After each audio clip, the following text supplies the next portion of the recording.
halika na, pakinggan na natin ang kanyang-kanyang say sa Diva Tech Question of the Day. Nakakasuka nga ba ang bagong tambalang Aga Mulak at Julia Barreto? Ayan, kasi merong pelikula, di ba? May upcoming movie sila. Kasama si Aga Mulak at saka si Julia Barreto. At dito nga, maraming reaction ng mga netizen na kesyo nakakasuka daw ang tambalan nila dahil masyadong may matanda si Aga kay Julia Barreto. Diba? Yan. So, eto na, di ba? Oo, magbubunot na.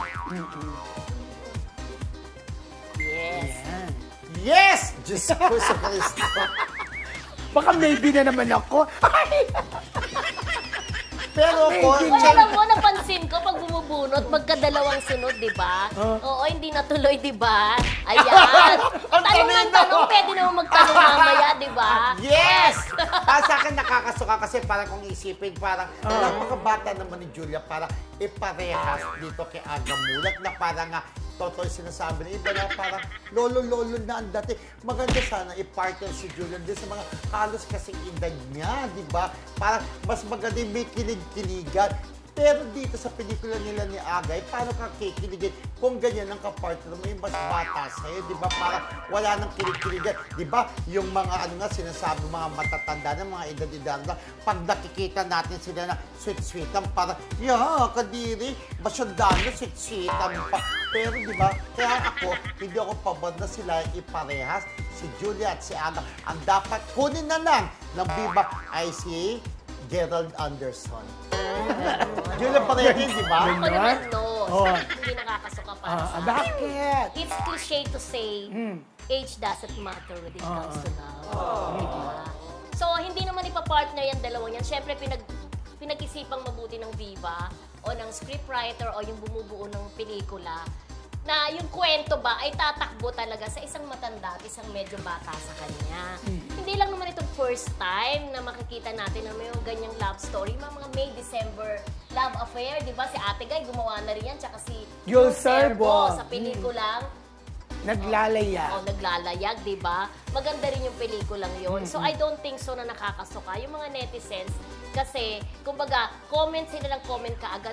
Malay mo talaga, tailor-made talaga yung pelikulang yun para kay Aga at saka kay Julia Barreto. Kumbaga, baka yung kwento, talagang mas matanda ng malayo itong lalaki kaysa dito sa babae. So, wag naman nating masabing nakakasuka dahil kahit naman may edad naman na si Aga Mulak, gwapo pa rin naman, di ba?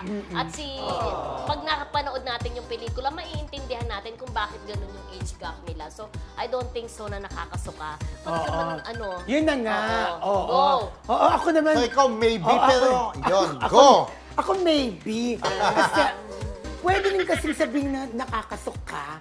Kasi, iba na kasing itsura ngayon ni Papa Aga. Taba-taba. Pero gwapo pa rin naman. Parang iba na talaga. So, sa tingin ko, parang hindi bagay. Pero, yun na nga, Mildred, kasi yung storya kasi niyan is May-December. Ibig sabihin talaga, matanda si Aga dito at bata si Julia. Kaya, yung sinasabing nakakasuka, pwede na talagang palampasin yan kasi nga, doon sa istorya ng pelikula. Doon iikot kasi kung bakit matanda si Aga Mulak. At saka ganito, panoorin muna natin ang pelikula, tapos at saka tayo humusga. Diba? Ikaw, wala ka bang rebuttal? Placenta. May rebuttal ka? No need to rebuttal, basta nasabi ko na ang aking opinion tungkol sa pagtatambal ni Aga at ni Julia na sa tingin ko ay huwag na lang silang pagparehasin. Ay, ganun? Talagang Oo. Talagang Baka tandaan ka ng Viva. Diyos ko, hindi naman kayo invite na ng Viva. Joke! Talagang paninindigan mo yan, no? Pero narinig ko na yan, even before, narinig ko yun na yan na magkakaroon nga ng project sila together. Medyo natagalan lang. Siguro talagang naghanap sila ng material na bagay talaga sa kanilang dalawa, diba? So let us see, kasi alam ko nagbeya aga na rin na correct. Oo, nagbeya aga na rin, diba dati? Pero kasi, yung itsura ni Aga nung nagbeya, Okay. Medyo bata-bata, gwapo pa. Pero ngayon kasi, sorry sa mga makaaga, parang iba na talaga ang parang si Richard Gomez. Hindi, kasi ang ganito, naalala ko sa sinabi ni Kuya Roldan, ang role daw kasi ni Aga dyan, yung si conductor, yung conductor. conductor. Eh, di ba talagang may edad yung mga gano'n?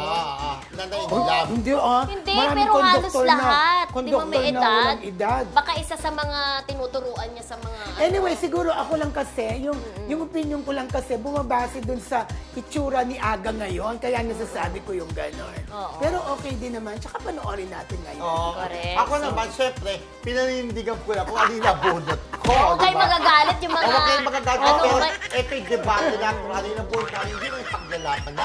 Pero in fairness, okay din sa akin magtambalin yung dalawa. Kaya yung mga nabanggit mo. Yun lang diba? lagi po namin ina-explain, baka i-bash nyo kami, lupus to. Or siguro, Magagapo oo. naman. Or siguro, Okay sa akin. pwedeng ganito siguro, ginawa na rin na yung collab team sana ni Aga, hindi masyadong bata na katulad ni Julia. Konti Diba? lang. Pero di ba dati gumawa na rin ng mga May December Love Affair? Mga ganun na talaga di ba? Ano mga natandaan mo? Natatandaan ko yung si Claudine. Kaya okay lang si Claudine hindi naman ganun kabata Oh. compared to age of Masyado ano, kasing diba? bata si Julia. Nga eh. Kaya- At magkamag-anak sila. Ay, oo Di ba? nga. Magtsahin. At naging leading lady na po. Ni Eto Aga na. Mulak si Aga. Oo. Si Di ba Claudine. sobrang kumita yung kailangan kita? Oo. Inuunan yan sa Kailangan kita. Bicol, di ba? Sa Mayon Volcano, di ba? Sa Naga. Pero- Ito kayang Julia, Aga, maging blockbuster din to. Katulad nung kailangan kita. Hindi na gawin. dread kasi iba na nga kasi ngayon. Oo. Debate, ha? Yung sitwasyon. Ay, Sa mga sinihan. I-save natin yung Debate. Oo, iba na kasi ang sitwasyon Kung sino mas ngayon. kakagatin, si Julia Oo. o si Claudine. Kasi noon nung time na yun ang kailangan kita, Inopo malalakas yung pa Carla. talaga ang sinihan. Oh, at nun. kasikatan din ni Claudine that time, Correct. di ba? Kung At saka ang Debate. gwapo-gwapo ni Papa Aga noon. Huwag na natin ano kasi magiging Oo, sige, ano natin debate sa na. debate. Okay. Correct. So, Yes. eto na.